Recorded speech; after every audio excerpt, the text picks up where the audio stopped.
Hey, I'm Alex Radcliffe from Board Game Co. and today I'm reviewing Joyride Survival of the Fastest from Rebellion Unplugged. Joyride is a 2 to 4 player racing game in which players are trying to go through a variety of checkpoints set up on your specific map as you try to outpace your opponents, blow them out of the water, and do various things. We'll get into all of that in a second. This is a prototype, all rules and components subject to change, and I'll have a link to the crowdfunding campaign down below. But with that, let's talk about how this game works. You're going to be picking a map. You're going to start off with whatever map. They have a whole map book to go through. You're going to set it up, and of course you can create your own as well. There are going to be various pieces you can put onto the boards, and this board is double-sided, so you're going to have at least 2 full sides. I don't know what else is going to be in the crowdfunding campaign or in the various retail options, but you'll have a full map to go through. You have at least 2 full maps, plus customization options, as well as being able to set up your specific checkpoints in whatever way you want. And again, they'll have specific setups, but you can create whatever you want as far as, making your own maps. The players have to go through those checkpoints. So whenever you see 2 checkpoints like this, you have to go through that. You have to go through in order. So you have to go through 1 before 2 and then 3 all around this board over here. I do have various things in the way right now just so you can see everything, but you're going to go through that sequence, which means you can set up the map in different ways. When you have this against the side of the board over here, you have to go through here, which means these players need to somehow go through here, and it doesn't actually matter the order. They could spin around over here and then go through here, but they have to cross through 1.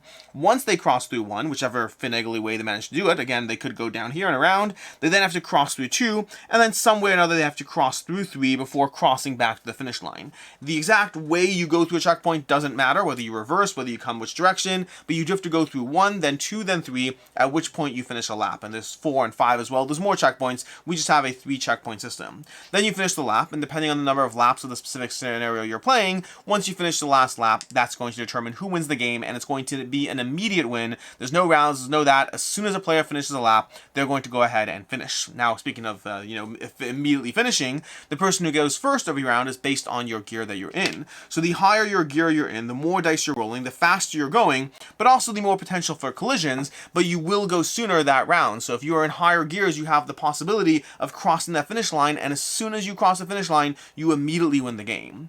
Along the way, though, you're also going to be messing with others. You're going to be messing with others through a variety of, you're going to have your own individual abilities. Players have their own customized set of abilities, or to be more specific, players have either a standard set of abilities that all players share, or they have their own unique customized set that are that specific racer's abilities. You're also going to have various upgrades and checkpoints you're going to get along the way, from checkpoints and whatnot. You have Nitro, which will let your car go faster, but at the risk of an explosion. You have Rockets, which do what rockets do. They blast into others, causing explosions. We have Oil Slicks that will force you to steer and no longer steer that turn. So if you find yourself wandering, and if we could find an oil slick over here, if you find yourself wandering into an oil slick, you'll find yourself having to steer. And the worst part, though, is you can no longer steer that turn as you go through the rest of the round. So you find yourself out of control, as it were. You're also going to have mines that sit on the map and then eventually go boom, blasting into your opponent, and you can refresh various abilities and items as you go, various abilities as you cross through the start line. Whenever you cross the start on a lap, depending on your position, you'll be refreshing various abilities. So you have the opportunity, it's a bit of a catch-up mechanism. The only catch-up mechanism in the game is that as you cross those lines, you're going to be able to refresh abilities of your drivers depending on where you are. The first person through won't refresh any, second will do 1, then 2, then 3, so that you get more of your abilities back in play. You're doing all of this to basically try to finish the lap first, or the race first before other players do. But along the way, you're going to have your little turn sequence card over here, which is going to do what you do every single turn. You're going to start by having the usable dice starter on your rear view mirror. On your player board over here, you have a rear view mirror. That's going to be a usable dice. You're going to choose dice to lock, and you can choose a variable number of dice, but you do have to be mindful because you may not be able to shift down. When you shift down, you remove dice, and you can only remove dice from your mirror, not from your lock slots. You need to be mindful of that.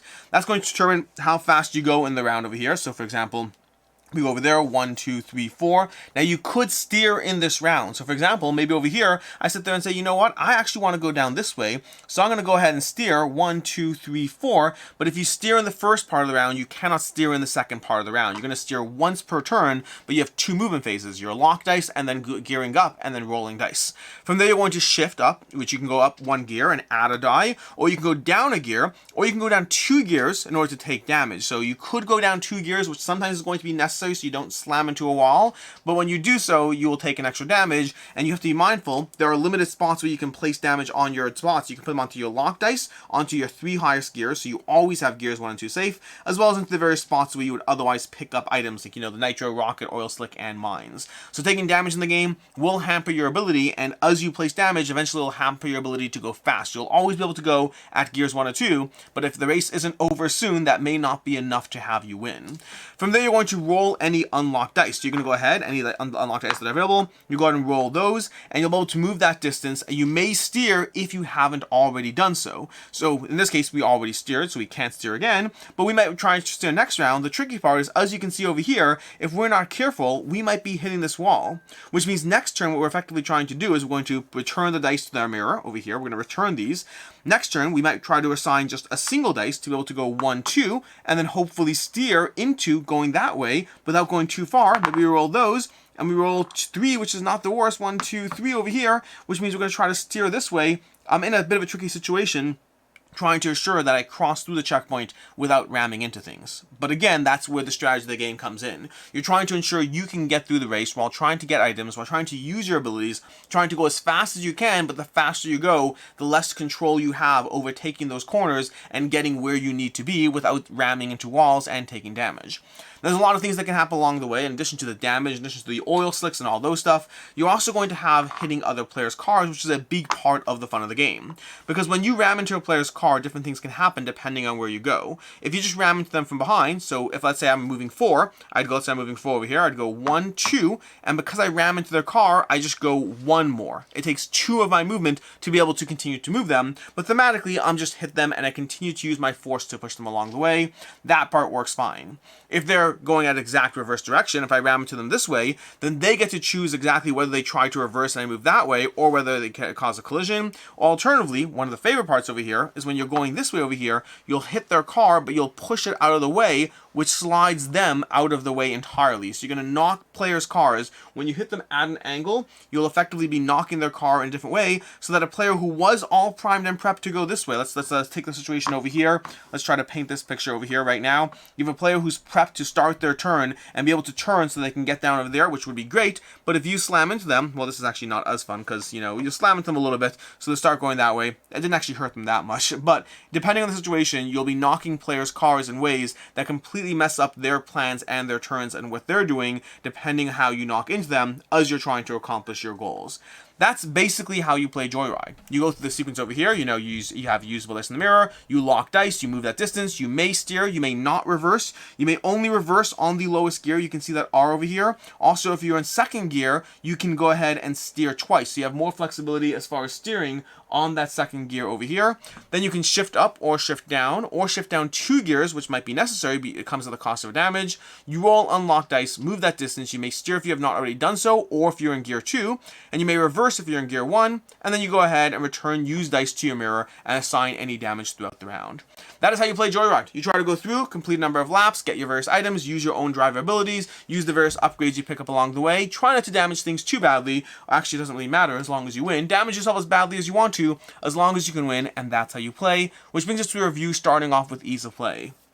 Overall, Joyride is fairly easy to get into. I find the most complicated thing is that movement system, the idea of locking dice into your rearview mirror. They have this whole rearview mirror concept, and then you lock dice over here, and then you return dice, you lower your gears. This whole system is interesting. It's not immediately intuitive. I find that you usually have to go through a round or two teaching players exactly how it works and having them take a few turns, then rinse and reset the race to get them started. It's just not... It works well and it's fairly clean, it's just not immediately intuitive.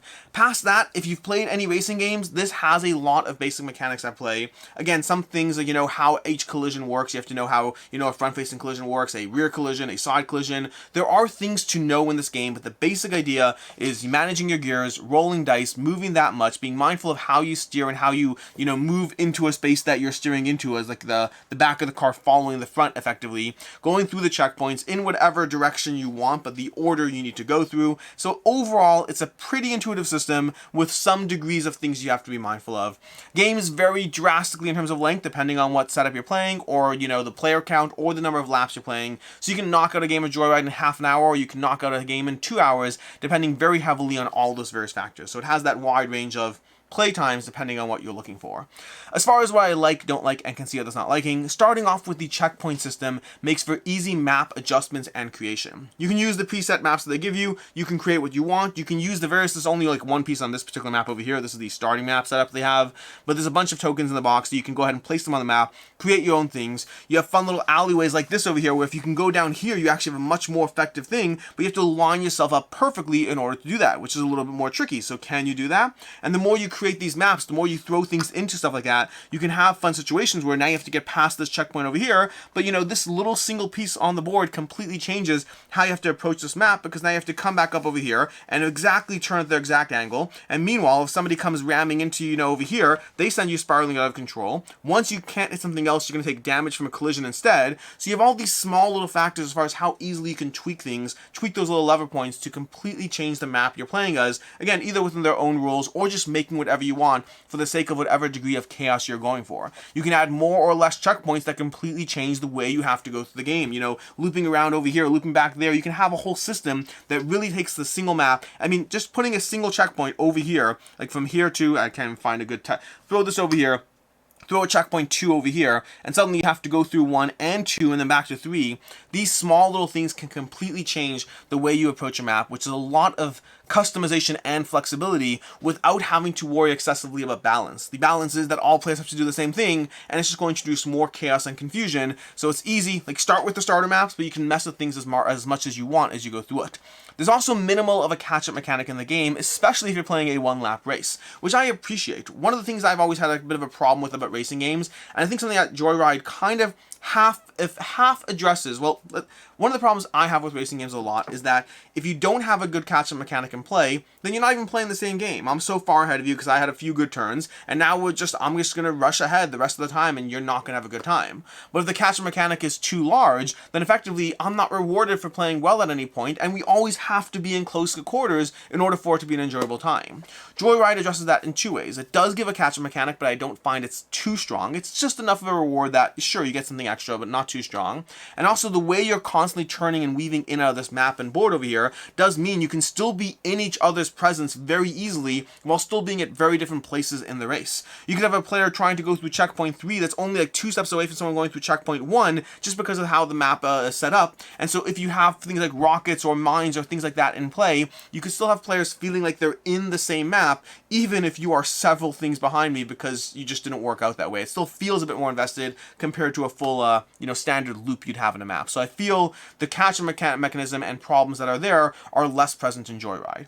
And additionally, there's also a good collision and management and steering. Overall, the game is a very clear system that has a very clean system that has a lot of small ways that things can get in the way and get messy, from the damage you take, from knocking players out of the way, from the various upgrades and gears. Like there's a few things over here I don't know what the final game will have, I don't know if there's gonna be more, but I like the nitro rocket, oil slick, and mine. Those all give you small things to play with. Plus, of course, the driver abilities and the fact that there's asymmetric driver abilities, so you could play with completely symmetrical abilities, or you can play with completely asymmetrical abilities, which gives you a lot of reasons to try different drivers and experiment with different things in the game.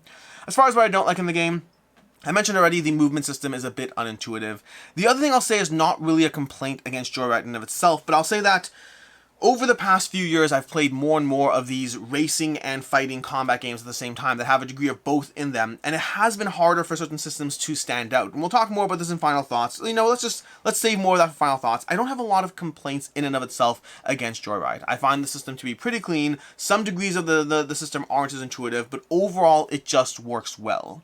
As far as I can see others not liking, on the other hand, first of all, you are going to want to play at higher player counts. A 2-player game just isn't as satisfying. I think this game works best at 4 players, good at 3, and 2 players just doesn't have enough interaction. At that point, you may as well just play a pure racing game, and this game has enough extra fun things that I just find 3 and 4 players are going to be better player counts. The catch mechanic, like I said, for me, it's a good thing that the catch mechanic is not too strong, but you may enjoy catch mechanics in racing games. You may enjoy the fact that you constantly feel in it, and this is a game where if a player gets ahead, even though you can still be having a good time and still be having fun, you might be playing, if you're playing a longer game with like 3 laps and someone's ahead, you might be playing for the last hour knowing full well you are probably not not winning unless things go really, really strangely in the rest of the game, and so that is a factor to be mindful of. Additionally, especially in longer games as well, the damage can slowly stifle you. It's not a lot in like shorter games in one lap, but as you slowly take damage, it can start getting in the way. And again, if you're playing like a longer 3-lap game, which isn't where I'd recommend it for the most part, I'd recommend 1 or 2 laps for the most part. But if you are playing a longer game and you're, locked up your gears, you can only go to gears 1 or 2. That's just going to affect your enjoyment. And then lastly, speaking of affecting your enjoyment, if you find yourself your car being pushed in the wrong direction, for me that's part of the fun of the experience, just being able to completely knock somebody out of the way so that they're going an entirely different direction as you spin them around. But that might be frustrating for you. If you don't like the fact that your entire turn and plans are, great, I'm facing an entirely wrong direction, now I need to figure out how to course correct. I guess I'll drop down 2 gears so I can reverse steer twice, and now I take a damage. That's part of the fun of the system for me. But if that's not something you enjoy, that is something that is present in Joyride. As far as final thoughts on Joyride, I overall enjoyed this game, but I have struggled with what to rate it a bit. And the reason for that is what I mentioned already, which is I like the system, I do. And it does stand out in a few areas as far as ways that it does it better. I think specifically that catch-up mechanism and the way you have a board that you feel involved the entire time as you go through it overall works well. That map customization as well is really strong. There are some small ways that Joyride does stand out. I think I just have a personal problem that I've played more and more of these games in the past several years, and there's only so many ways they could stand out, and to that end, there's only so many of them I feel I need to dive into. So I both like Joyride and recommend it, while also having a drop of fatigue of how many racing combat games do I want or need, and is Joyride going to be one of those games? And frankly, I don't know yet. For me, I've struggled between giving this a 3.5 or a 4 out of 5. Both of them, I do like the game. I do think it's a good game, but I've played a lot of these. Now I'm going to blank on all of them, but I played Megapulse and Death Road's All-Stars, and then there's Heat, which is less combat, and then there's more of them. There's the one from Tiny Turbo Cars. There's a bunch of these games. There's the one that was a reprint that Thunder Roads Vendetta, which I haven't even played yet. There's a lot of these games out there that are doing the same basic thing, and there's only so many different ways you can take that system and make it stand out. So I both like this game a decent amount, while having some fatigue around the genre and how many of those do I personally want, which has me struggling. So I'm just going to leave it as a question mark for right now, because, meaning in terms of 3.5 versus 4, because I do like it, I do enjoy it, I don't know exactly where it's going to settle, and that might just take time or the final production copy to see where this game ends up for me. But overall, Death Road's All-Stars is definitely one that I enjoy. As far as other game recommendations, speaking of which, if you're looking for a racing game that has none of that combat in it, then I highly recommend Heat from Days of Wonder. And if you're looking for a game that does have the combat mechanic mixed in, but with a totally different system where you're not really running around a racing board instead, then I recommend Death Road's All-Stars, that has players very much constantly invested in an entirely different approach to the way they handle it. But Death Road's All-Stars is another one that will be worth checking out.